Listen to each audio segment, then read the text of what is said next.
제가 군복무를 했던 경기도 위쪽에 위치한 기갑여단은 같은 중대 건물 안에 경비소대와 본부 중대가 가운데 쪽에 행정반을 두고 양쪽으로 나눠 쓰는 구조였습니다. 때는 제가 일병 3호봉쯤 되었을 무렵이었습니다. 새벽 2, 3시 무렵에 지통실 근무를 마치고 올라와 보니 저의 2달 선임이었던 경비소대 김일병이 막 근무를 나가는 중이었습니다. 우리는 날벌레들이 떼지어 있는 중대 현관에 서서 선선한 새벽 공기를 마시며 담배를 한 대씩 피웠습니다.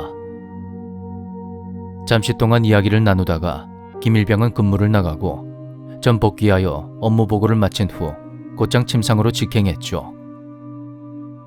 얼마나 지났을까? 잠이 든 지 얼마 되지 않은 것 같았는데 밖이 소란스러웠습니다. 시간은 새벽 5시 10분 정도. 부대 내에 훈련이 있었던 것도 아니었고 5분 대기가 뜨는 상황도 아니었는데 여기저기서 고함 소리와 함께 사람들이 웅성거리는 소리가 들렸습니다. 분명히 무슨 일이 있구나 짐작하고 있는데 누가 그러더군요. 경비소대 김일병이 죽었다고 말입니다. 지금 심폐소생술을 하고 있다는 말도 들렸는데 불과 몇 시간 전까지만 해도 저와 이야기를 나눴던 사람이 목숨이 왔다 갔다 하는 그런 지경이 되었다니 정말 실감이 나지 않았습니다. 잠시 후 김일병은 벽제에 있는 군병원으로 이송되었고 우리가 중식을 마친 후에 공식적으로 사망했다는 소식이 전해졌습니다. 일직 사관이 각 내무반별로 몇 명씩 차출하여 병원에 가서 영아실 경계 근무를 서야 한다고 하기에 저도 지원을 했죠. 마음이 뭐라 말할 수 없이 복잡하고 착잡했습니다. 그렇게 병원에 도착하니 경비소대 중사가 그래도 마지막 가는 길에 얼굴이나 한번 보고 보내자고 했고 긴장하며 영안실 안으로 들어가 보니 김일병이 스테인리스로 된 차가운 침대 위에 자는 듯이 누워 있었습니다. 이마에는 가로 방향으로 절개 자국이 선명하게 나 있었고 목부터 배꼽 아래까지는 철사로 꿰매져 있었습니다. 특별한 외상이 없는 경우에는 병사의 머리를 열어서 뇌를 잘라 외부 충격에 의한 타공 흔적 같은 것을 살펴보고 복부를 열어서 독극물이나 기타 다른 흔적들을 살펴보는 식으로 부검을 한다고 합니다. 핏기가 가셔서 창백한 김일병의 얼굴은 평온해 보이기까지 했습니다. 젊고 건강했던 사람이 이렇게 가는구나 싶은 생각에 너무 허망했습니다. 서로 번갈아 가며 한두 시간씩 근무를 섰는데 모두 말이 없었습니다. 저는 직접 보지 못했는데 들리는 말로는 부모님과 약혼자가 와서 오열을 했다고 합니다. 특히 약혼자가 너무도 슬프게 울었다는데 그 시간에 근무했던 사람들 말로는 살면서 그렇게 서럽게 우는 사람은 처음 봤다고 하더군요. 내무실에서 심폐소생술을 하는 과정에서 가슴에 멍이 선명하게 남는 바람에 유족들이 부대 내에서 가혹행위가 있었던 건 아니냐며 항의하기도 했었다고 합니다. 제가 아는 한 소대나 경비소대 내에서 심한 가혹행위가 이뤄진 것은 본 적이 없었고 평소 성격이 좋았던 김일병은 소대원들과 두루두루 친하게 지내서 더더욱이 그런 일은 없었다고 생각됩니다.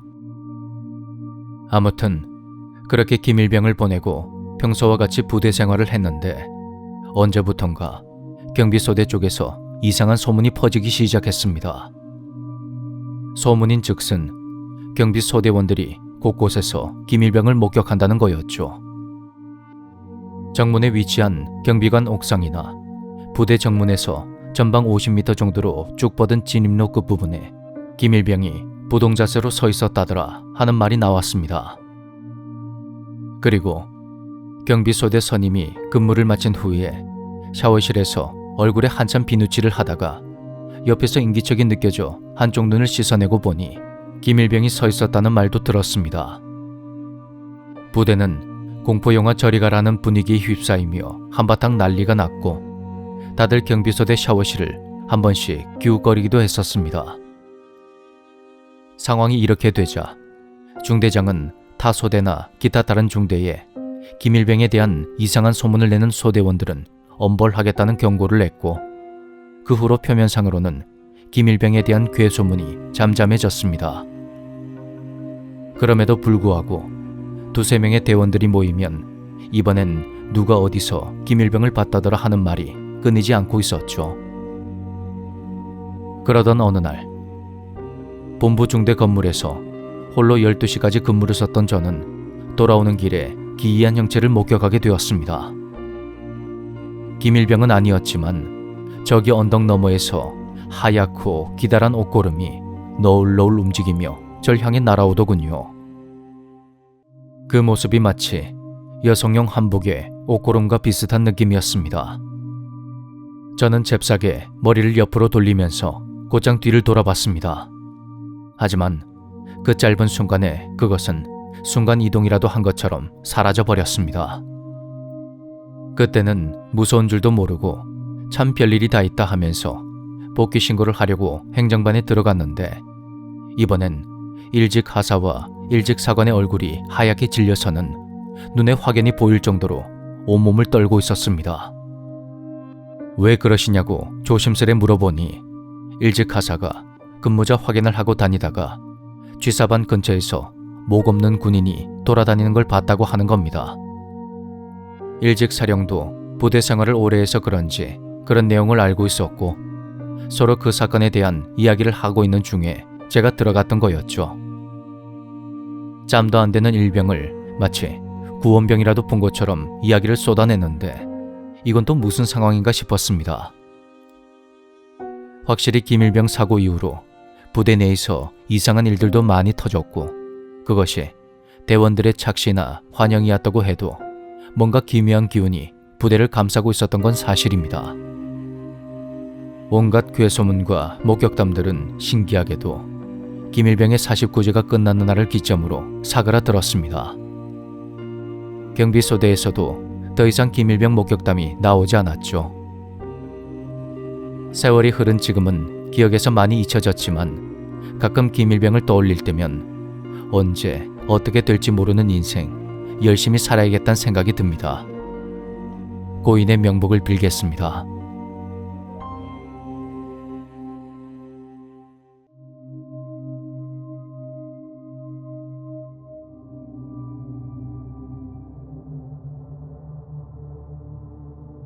제가 어릴 적에 아버지께서 들려주셨던 이야기를 생각나는 대로 풀어보겠습니다. 지금은 칠순의 노인이 되신 아버지는 젊으셨을 적에 충남 강경부터 대전까지 주먹으로 알아주는 그런 분이었다고 합니다. 당시 한 동네에 사셨던 예비역 준장으로 전역하신 이웃분이 같은 교회를 다니다가 아버지와 인사를 주고받는 그런 사이가 되었는데요. 하루는 두 분이 우연히 옛날 이야기를 하다가 이웃분이 그 시절 그때 강경 백곰이라 불렸던 인물이 바로 우리 아버지라는 걸 알고 무척 놀라셨다고 합니다. 아버진 어릴 때부터 운동신경이 남다르셨다고 하는데요. 한 번은 운동회 겸 마을 잔치에서 키가 180이 넘는 불량한 동네 형이 아버지께 덤볐다가 코뼈가 부러지는 대형 사고가 난 적이 있었습니다. 현장에 있었던 분들은 영화에서나 나올 법한 그런 장면을 봤다고 하더군요. 나중에 형이 퉁퉁 부은 코를 움켜쥐고 와서 아버지께 머리를 숙이며 연신 죄송하다고 하는 모습을 직접 본 후로 전 지금도 아버지가 무섭습니다. 제가 고등학생 때 플라스틱 재생 공장에서 일하셨던 아버지는 20kg짜리 원료포대 10개를 장비도 없이 맨손으로 날랐습니다.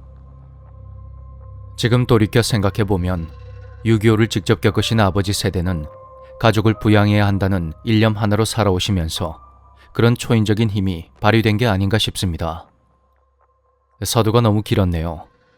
그럼 본격적으로 이야기를 풀어보겠습니다.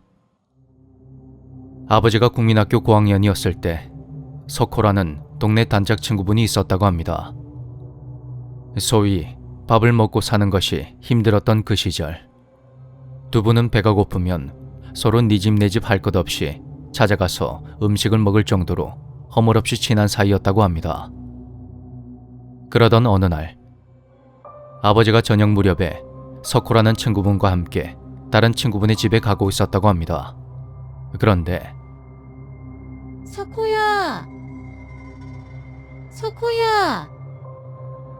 석호라는 친구분의 어머니께서 큰 소리로 연신 친구분을 부르는 소리가 들렸습니다.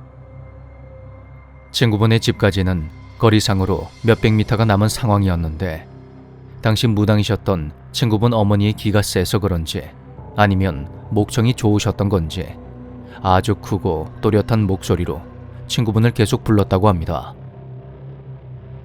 그 목소리를 들은 친구분은 어머니께서 저녁을 차리셨나 보다 했고 두 분은 밥을 먹을 생각에 불이 나게 뛰기 시작했습니다. 친구분 집으로 가는 길은 들판을 따라 쭉 이어져 있었는데 그 길의 중간쯤에 수십 그루의 아름드리 나무가 양옆으로 줄지어 서 있는 그런 구간이 있었다고 합니다. 그런데 그곳에 들어서는 순간 앞서가던 친구분이 외마디 비명을 지르며 그대로 뒤를 돌아 미친 듯이 달려가더랍니다. 그 모습에 놀란 아버지도 뛰는 속도를 서서히 줄였는데 그 순간 뭔가 발밑에 턱 하고 걸렸다고 합니다.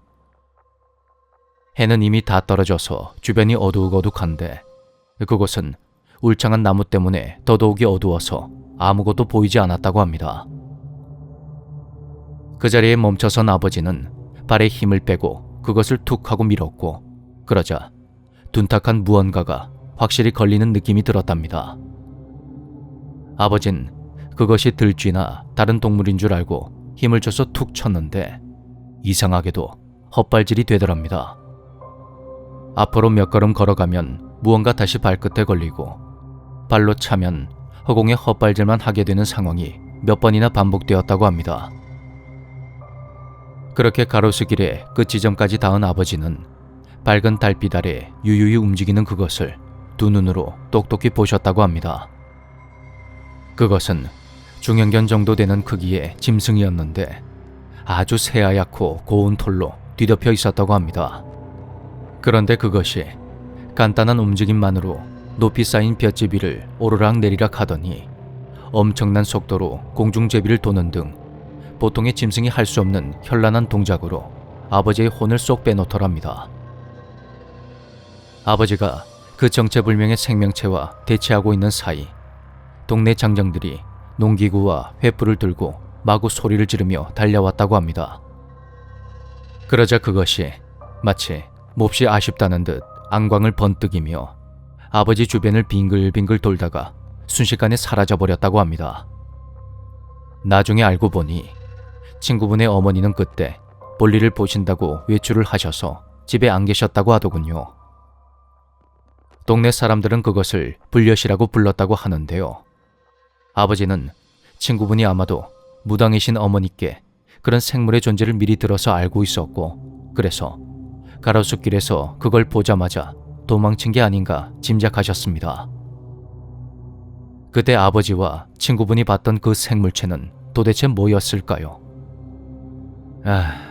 이건 좀 다른 얘기입니다만 그렇게 대단하셨던 아버지도 어느새 이른을 훌쩍 넘기셨고 여기저기 아프셔도 정작 아들 걱정할까봐 내색조차 안 하시는 모습을 보면 마음 한켠이 아릴 때가 많습니다. 아버지, 오래오래 건강하게 사세요.